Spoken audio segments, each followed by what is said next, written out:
Hello, and welcome to the Wilson's Disease 2023 meeting. It's my pleasure to start off. My name is Fred Ascari, the director of the Wilson's Disease Center of Excellence at Michigan Medicine, and today is October 20th, 2023. First, I'd like to go over my disclosures because I'm involved with a number of companies doing research in Wilson disease. These include Orphalon doing clinical trials research funding, Revet clinical trials research funding, Ultragenyx clinical trials research funding, ArborMed is a consultant, Alexion AstraZeneca Wilson Therapeutics clinical trial research funding, and advisory boards as above. In terms of questions and answers, we'll take those at the conclusion of my presentation. And I'll try and answer some questions live. Scroll down beneath the player window and submit your questions on the form. And please don't wait until the end to do so. Submit your questions as they occur to you, and we'll do our best to answer as many as possible. So in terms of the year in review, there were two big gene therapy trials underway in Wilson disease, one from Revet and one from Ultragenyx. And these are very exciting. Alexion 1840 drug development was terminated by AstraZeneca, and this was the choline salt of tetrathiomolybdate. Obviously, that's a more disappointing development. And then another big highlight I'm just going to touch briefly on is that Orphalon has launched Kuvrior in the U.S., which is a different formulation of trientine, and they're involved in a clinical trial to further understand usefulness of serum copper assays in standard of care patients. So this is an illustration of what goes on with gene therapy. An AAV vector, in this case, for what's being studied in Wilson disease, is manufactured by one of these two companies, Ultragenyx or Revet, and they both use slightly different subtypes of adeno-associated virus, and they both use slightly different gene inserts for the adenovirus vector. And here it's infused through a peripheral IV. The whole process takes under an hour, and the vector then goes through the blood, enters the liver, and then starts making protein. In this case, in this illustration, which I took from a ASGT teaching project, a functional factor 8 or 9 is being made and excreted in the blood to treat hemophilia, and hemophilia gene therapies have been approved already. So we're excited that Wilson disease is being studied following on these successes. As you can see from this illustration, the clotting factors circulate in the blood. In the case of Wilson's disease, the ATP7B gene is just going to stay right in the liver. Actually makes it a little simpler.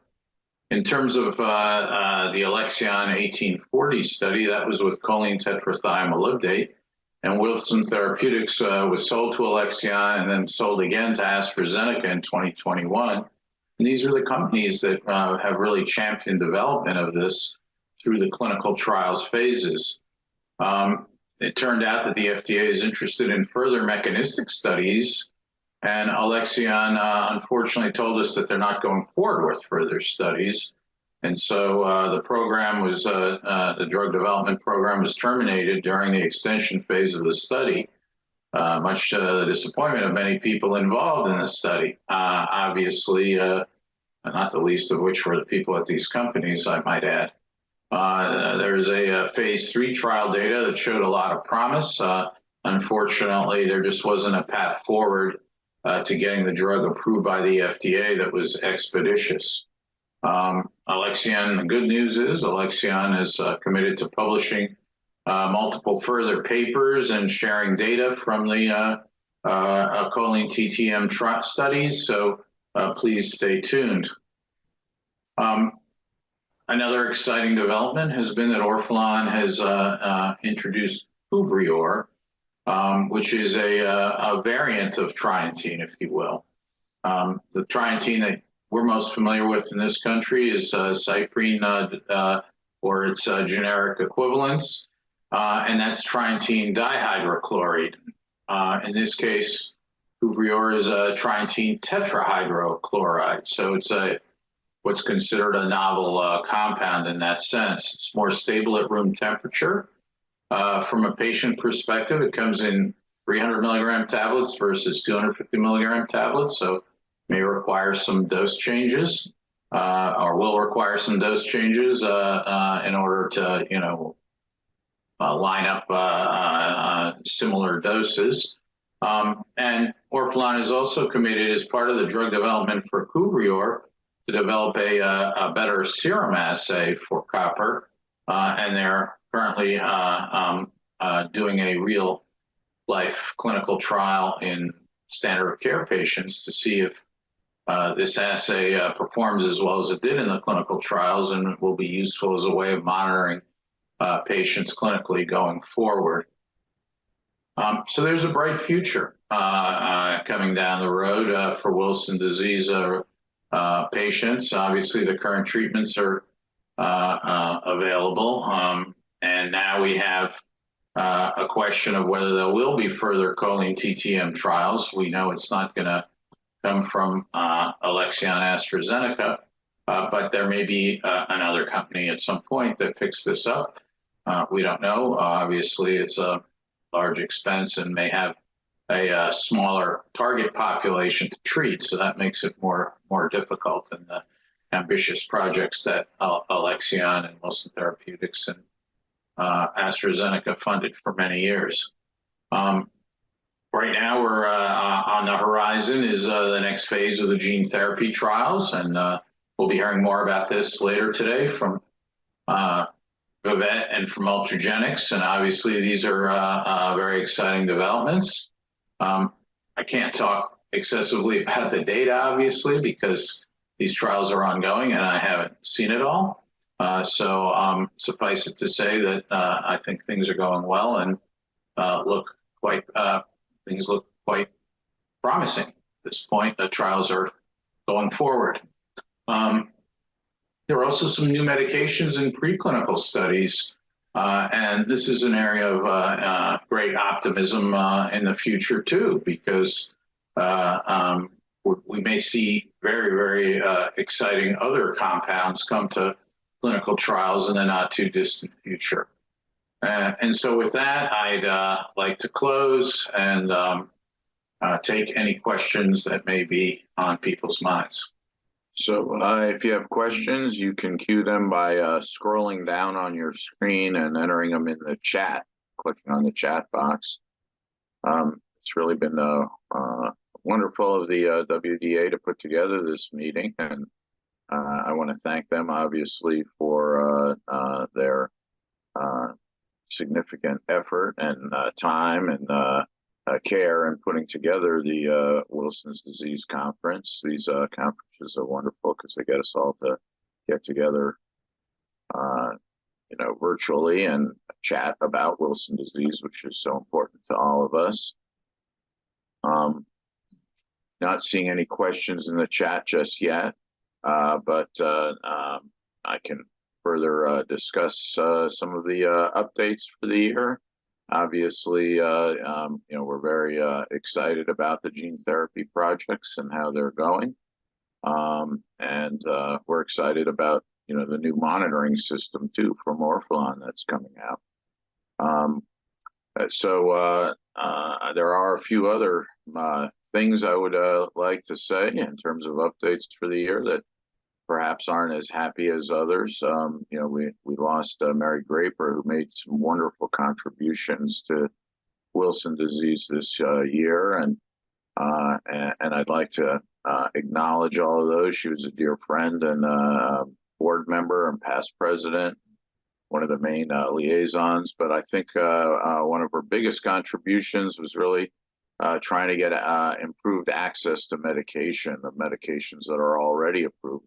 Not about the future and what is coming out, but she was really committed in a passionate way to being sure that people could get the medications that they wanted and needed, both here and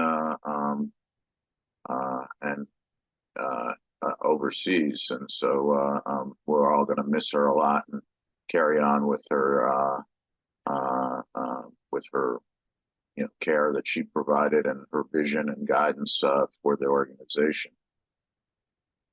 We have a question coming up in the chat saying, I've been taking an over-the-counter zinc gluconate for 2 months before I was confirmed as we yet not started other treatment. Can you start with Cuvrior?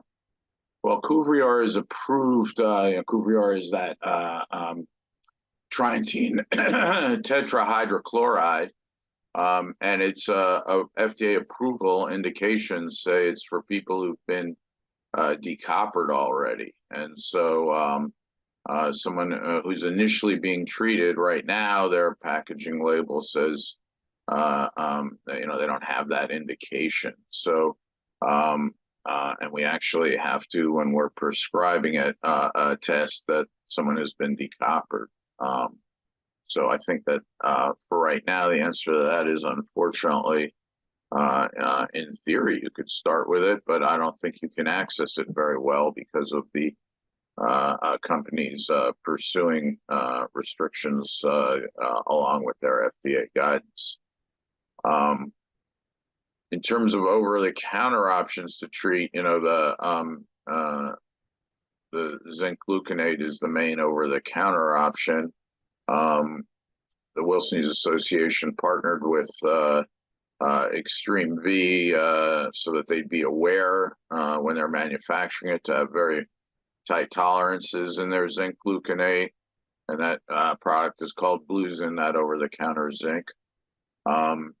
So in theory, any zinc that's bioavailable should work. The problem is that some of these may not have the same tight quality control and stringency that you would like when you're treating a disease that's potentially fatal if left untreated. So, so that's the main over-the-counter recommendation, and that again was something Mary Graper works so diligently to see to it that there was an accessible, more reasonably priced over-the-counter zinc option that people could turn to if they had trouble with their insurance coverage. There's a question about have there been any issues for people getting insurance coverage for Cuvrior, and obviously, as with any medication, insurance coverage is an issue, particularly a medication like the ones we use to treat Wilson disease often require prior authorizations. The company also has a patient assistance program, so in the event that insurance coverage isn't as robust as people would like, people have been able to access the medication that way as well. And then there's a question here, what if someone wonders if they would be a good candidate for the gene therapy trials? What should they do? Any more details on the assay and how it might impact patient care? Well, in terms of, if you're interested in participating in the gene therapy trials, there are many sites enrolling patients throughout the country. Dr. Shilsky obviously at Yale's enrolling in one of the gene therapy trials, and there are centers in Chicago and here in Ann Arbor, obviously, and then UCLA and several other centers throughout the country. So you can go to clinicaltrials.gov and phone the study coordinators and see if they're if they can chat with you about the trial. You can also read more information about the trial, but I encourage you to reach out to one of the centers. A study coordinator is a person who's trained on this study and knows about this study and is able to communicate very quickly about it. I'm also happy obviously to see anyone who's interested in the gene therapy trials in clinic and chat with them face to face about it. But there is a screening and enrollment process. In terms of the assay, the assay basically one of the problems we have with monitoring people on copper reduction therapy, regardless of the type of copper reduction therapy someone is on, to monitor whether it's effective, and we're not over treating someone or under treating someone with making them copper deficient. And so some of the tools we use currently to do that are total serum copper, ceruloplasmin measures, calculations of non-ceruloplasmin or free copper. You'll hear those terms. And then 24-hour urine copper. There's also some study of an assay called an exchangeable copper assay. So you'll hear that term as well. But what this is going to be is a more precise measure of copper, so that we can see more precisely that free copper component. Because part of the problem with the current assays is they're just not as precise, and so we wind up getting sometimes copper numbers that are negative, and in the serum assays, and obviously a person really doesn't have a negative copper. They have copper in them because copper is an essential trace element, so we know they have copper, but we get negative numbers, which are impossible, and things like that make it much harder to adjust and monitor dosing based off those assays. So these new assays we're hoping will be more precise and provide more reliable information for monitoring Wilson disease. And I might add, there's another assay that Alexion was developing as well, and they hope to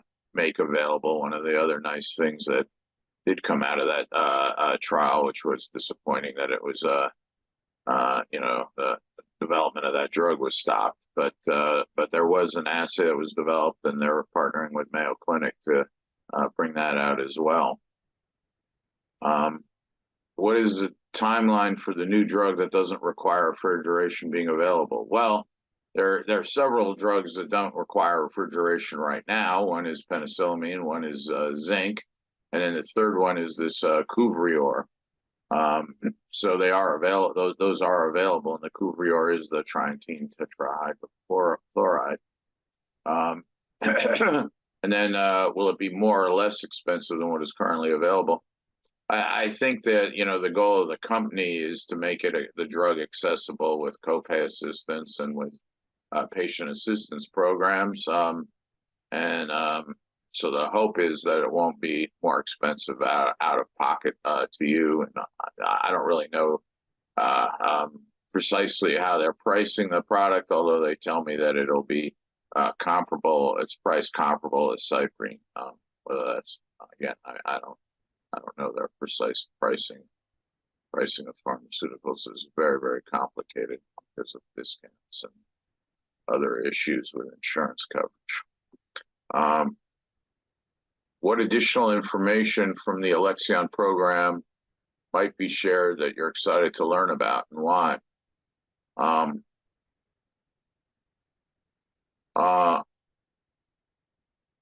Well, the Alexion program, I think, is something we'd be very excited to see. More data coming out on how people improve neurologically on the drug.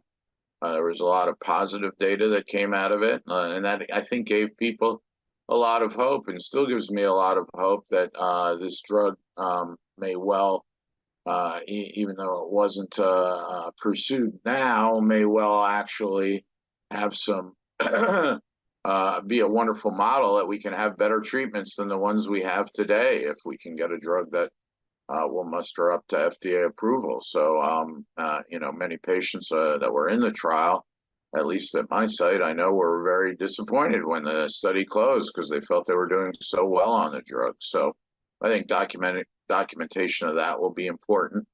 Obviously, you'll hear perhaps even some data later today from other speakers about the mechanism of action of the drug, and which was one of the stumbling blocks to getting it approved, or the main stumbling block to getting it approved. And I think that data will be very important if there's going to be a path forward for this compound for some patients.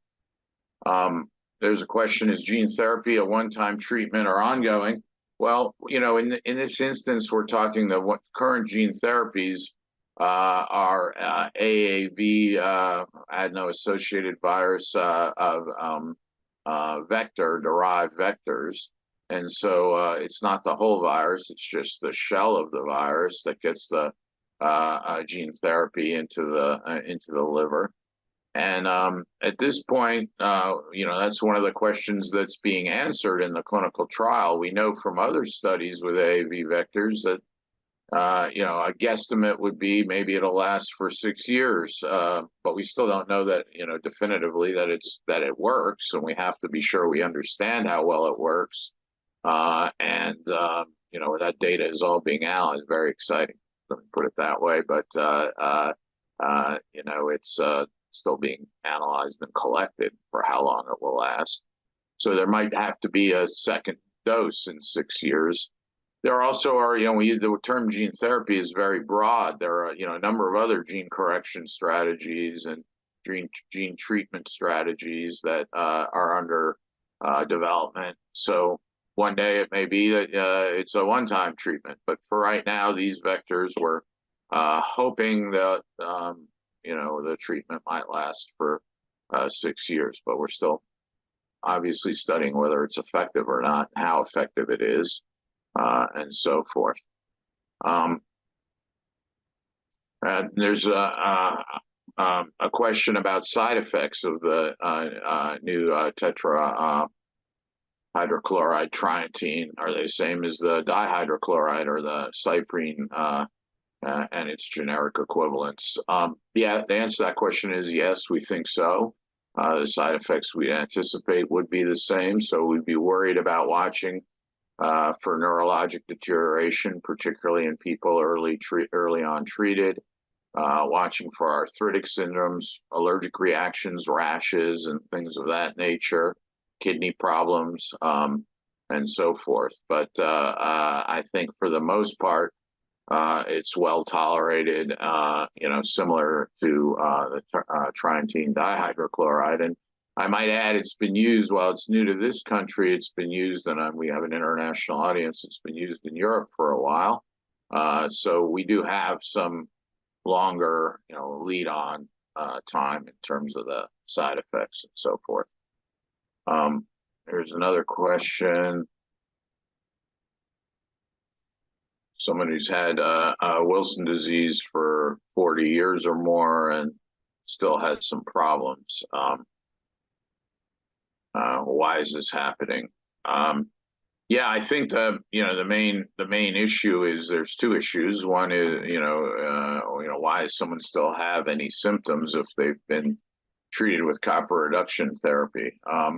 And the answer to that question is there can be, permanent damage. So, there's copper in the brain, for example, and if it's injured, parts of the brain that can't heal, that's one reason why people could have symptoms. And then the second reason, obviously, is if they haven't gotten enough copper out, and that is why this Alexion 1840 is choline tetrathiomolybdate, if you will, was so exciting because we were hoping we would be getting more copper out. It's very hard to study how much copper you get out of the brain, and that's part of the challenge in developing treatments for that. So I think that's something that, we'll stay tuned with the gene therapy trials and so forth as well. But we still have hope too. And if people have ongoing symptoms like psychiatric and neurologic symptoms, it's really important that they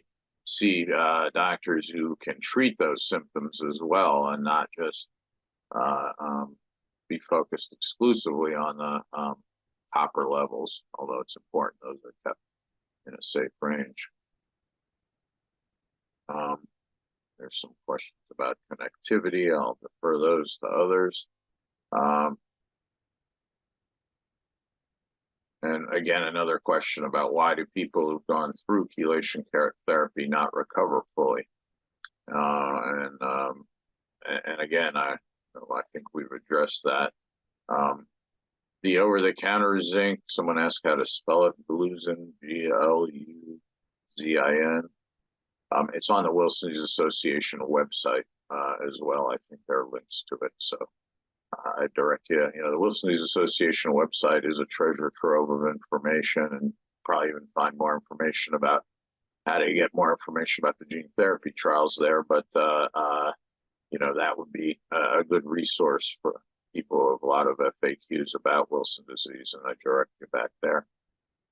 We're coming low on time, but I'll keep going as long as we have a few more minutes. And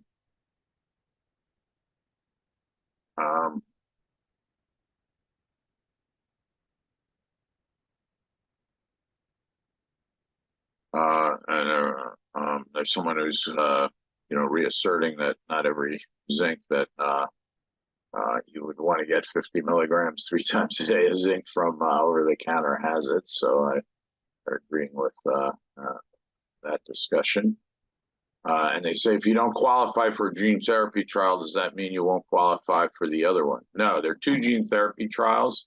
And one of the exciting things about it is that, you know, you can get this therapy when we screen for it. We're screening for antibodies and screening for inclusion-exclusion criteria. So you may be eligible for one gene therapy study and not the other one. It's possible you're eligible for both, and you know, you pick from one or the other. But that if you've been turned down for one study, that doesn't mean that you're not eligible for the other study potentially. There are some exclusion criteria that overlap between the two. In the beginning, they don't want to treat people who are very, very sick with liver disease, in particular, very sick livers. They don't want to study the gene therapy in those people. So I know that's disappointing for some people who want to try the gene therapy, but that's just the situation with the clinical trials and FDA and so forth.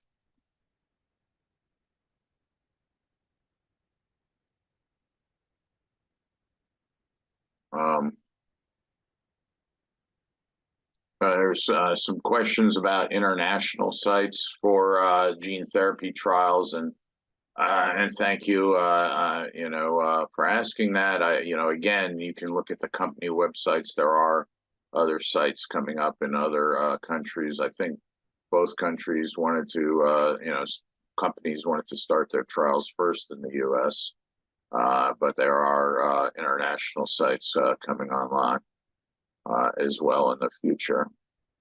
Okay, Dr. Ascari, it's time for us to wrap up. All right. Well, thank you very much. I see that we have many more questions, and I apologize we didn't get to all of them, but thank you all for asking such great questions. And I really appreciate the Wilson's Association. Thank you.